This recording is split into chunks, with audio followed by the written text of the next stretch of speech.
বন্ধুরা এই যে পুজো দিয়ে পূজার বাসন রেখে দিয়েছি। এই যে এখন মাজতে হবে বাসন। লেবু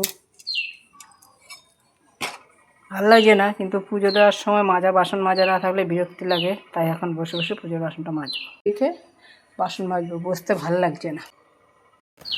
কাঁসার বাসন তো লেবু বা তেঁতুল ছাড়া পরিষ্কার হতে চায় না। তেঁতুল কম বলে তবে এক পিস লেবু নিয়েছি মাজার জন্য।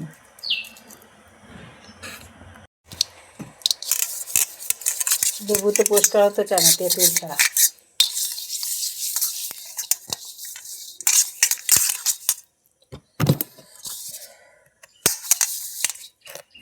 ঠাকুর ঘরও আমাদের ঘরের মতো একটা সংসার।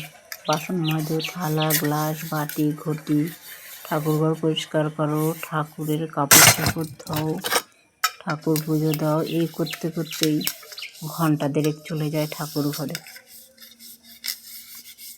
দাঁড়িয়ে দাঁড়িয়ে ভালো লাগছে না।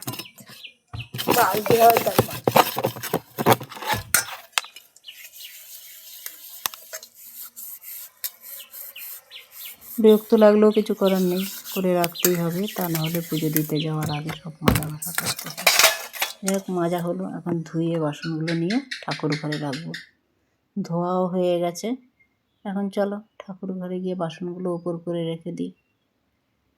এই যে আরও আগের স্টিলের বাসন মাজা রয়েছে, আরও বাসন মাজা রয়েছে, এর সাথে এগুলো উপর করে রাখি।